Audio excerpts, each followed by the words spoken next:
It's semantics to a great degree, Rich. We've talked about aggressive suppression in Australia or effective elimination. It's the same thing. It's driving community transmission back down to zero.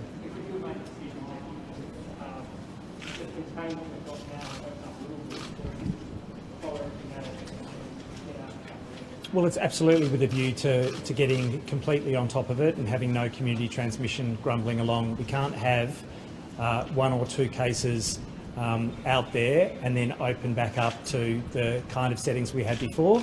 That's what led one case from South Australia to lead to 60 cases and thousands of primary close contacts within a month. So there's a chance that this lockdown could get extended further if we do still see one or two cases this time next week? No, we will review, as we always do, on a day-by-day basis. I have great confidence that we'll be able to go to ease settings after the end of next week.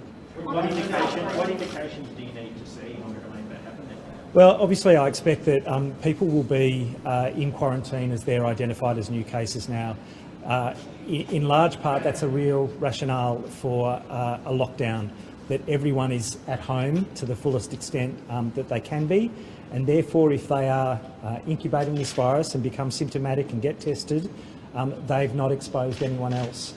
Pre-lockdown, each and every one of us has on average about 100 close contacts, unique close contacts. When we're all moving around that much, if we're transmitting to other people and they all have 100 close contacts, that is hugely exponential transmission of this virus. So the lockdown is to make sure that we see cases who are already quarantining, like one of the new cases from overnight. I'd love to see cases driven down to zero by virtue of that, but if the number of exposure sites stabilise and we're really not seeing new or concerning exposure sites, that gives us all great confidence that we can ease up. Numbers have not exploded. Contact traces yesterday said they're meeting every key benchmark. Vaccinations are up. We're hitting record testing levels. Melbournians aren't doing their bit, and numbers have not gone up exponentially. So what's the concern here? So we have managed that exponential growth unmitigated. So I've talked about the R0 for this virus. It might be 5. That means if you're not altering your behaviour, if you're not doing contact tracing, every person passes it on to 5 others. Clearly that's not happening here. We're chasing down every single case. We're chasing down their primary close contacts. But we've seen a growth of probably a dozen primary close contacts for that first case to thousands upon thousands. Those are individuals who could become positive, and we're seeing individuals where we don't know how they've acquired it. That means there are people out there, potentially, probably, who have it and who are not aware that they're infectious. So we need the number of contacts that each and every person across Victoria has, Melbourne in particular, to be limited to just a few people and not 100 people. Can you just explain that 10% of people who've got it in an unusual situation? How do you compare that to last year? You had hundreds of missing cases last year. How can you actually say this is worse than that? So certainly through the BlackRock outbreak, the Holiday Inn outbreak, where we were able to track all of those primary close contacts, we didn't see that number who were transmitting in those casual or very short-lived exchanges. They were overwhelmingly in the work and home and prolonged contact situations. Through wave 1 and wave 2, no, we didn't have that level of detail, so it's hard to say.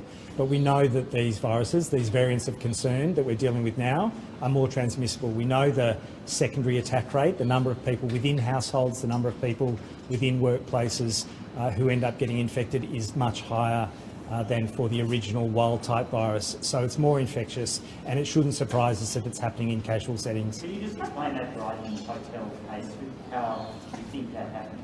So we think that there was an infectious case who was dining there outdoors. This new case from overnight was also dining with a group of other people. They've all tested negative, but this individual has tested positive. They were outdoors, or they were in a well-ventilated, shaded but effectively ventilated setting, but nonetheless transmissions occurred. Now that will happen. We know that ventilation is a great risk mitigator, but it's not going to do the whole thing when you've got a really contagious variant. Just on the fleeting transmission, though, just on the fleeting transmissions, country members said today, in the Kilmore outbreak, Black Rock outbreak, we know that there is airborne spread among people who are in the same indoor setting at the same time. Is there any evidence that for any of these 4 or 5 cases in the last week, that people who were in the same indoor venue at a different time are being infected, or are people there at the same time? And if that's the case, how is that getting previous transmission? Well, certainly, as I've just said, we're seeing a greater proportion of our total number of cases arising from transmissions in those casual or more fleeting exchanges. We do have a suspicion that there's been transmission 2 hours after an infectious case has left an indoor enclosed space. They were there for a substantial period of time, but they had left 2 hours before the next exposed individual came in, who's become a case. Now that's in the kind of measles category of infectiousness. It probably relates to an unventilated setting where someone spent a great deal of time, but to come in 2 hours later and be infected, look, it might be on surfaces, but it could absolutely be through airborne transmission as well because of that indoor setting. Given the level of uncertainty about the potential novelty of this type of transmission, do you think it was fair and reasonable yesterday to use the kind of language that you and Jerome used that was quite a heightened level of language, and use it again today in terms of people might die leading transmission? Do you think the tone was right yesterday, or do you agree with an epidemiologist today who said that they were a bit baffled by the language? Oh, I can't comment. I haven't heard those comments. I'm just speaking to the reality. I've said it's not the most infectious variant of concern out there. It is not at the same level as the wild-type virus that we saw in the early part and middle part of last year. So it's a more concerning, more contagious variant. It doesn't do magical things, but it is fair to say that we're seeing transmission through those fleeting exchanges, and maybe where the infectious case has left the space and another person has moved into it. That's concerning enough. Just one more on the extension. How crucial in your thinking is the intention to get all those people who are at the Clarendon Street, the Bay Street, the Epping Shopping Centre, these places where fleeting transmissions occur? How keen are you to make sure that every single one of those persons, people gets tested before you remove the lockdown? Is that one of the fundamental underpinnings? We know we don't get 100% of people necessarily. There'll be people who haven't checked in, who just can't be identified. But when we get back hundreds and hundreds of negatives out of those settings, and it's 80, 90, 95% of everyone who's attended or we think's attended, that's very reassuring. So no, I don't expect 100%, but I'd like to see very high returns on those primary close contacts testing negative. So you're saying right now that you're seeing evidence of transmission that you didn't see during Victoria's second wave. Couldn't that be down to improvements with contact tracing, which is providing better mapping of how the virus is moving around the state this time around? Yeah, I've just answered that to Raf, essentially. So we couldn't see that granularity of detail through wave 2 in Victoria last year, but through the Black Rock outbreak, the Holiday Inn outbreak, we haven't seen that proportion of cases who are describing a transmission that's fleeting. I don't want to overemphasise it. We still know that most transmission happens in the household. We still know that it happens in these prolonged and indoor settings. We still need to have a lockdown to minimise the number of people who will be in those settings. That's a key feature of extending this by a week. So it's not that all transmission's occurring in casual settings. It's just to illustrate that the contagiousness of this virus is not insubstantial. So this type of transmission... Sorry, one at a time. So more of a follow-up on that. So if you're Take a ticket and sit down. Sorry, that type of transmission could have been happening during the second wave. You just don't know about it. Yeah, it could have been transmitting during the second wave. It probably was. I don't think it was happening to that extent. And in the granular examination of transmission with these new variants of concern compared to other variants and compared to the wild type last year, they're seeing greater contagiousness. They're seeing it take over as a variant. That's why it became, B117, the alpha variant, became the predominant one across all of Europe and North America. It's why the Delta variant is now overwhelmingly the variant in India and becoming the predominant variant in the UK. The variant we're seeing now may or may not go in that direction, but it's of concern.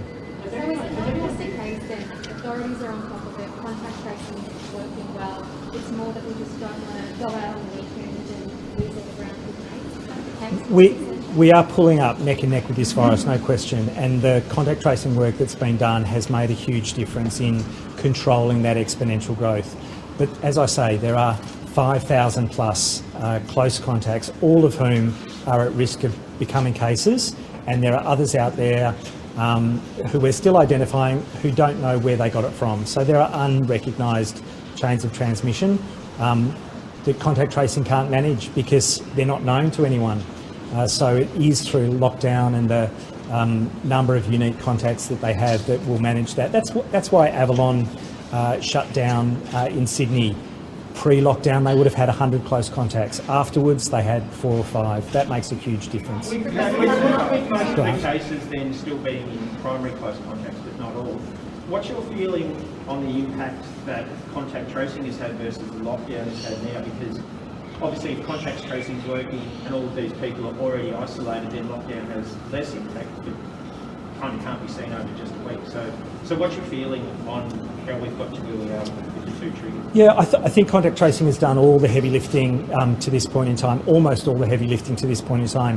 For the cases that are emerging now, that are becoming positive now, it's clear that being in lockdown over the last number of days and for the following days will make a huge difference. We'll see people who simply haven't had a number of close contacts, and so it'll be so much easier to be able to run down those chains of transmission, because it'll be the immediate household contacts only that we'll need to check, and maybe for some essential workers. So that makes a huge difference in terms of running this down and getting ahead of it. So was 7 days ever going to be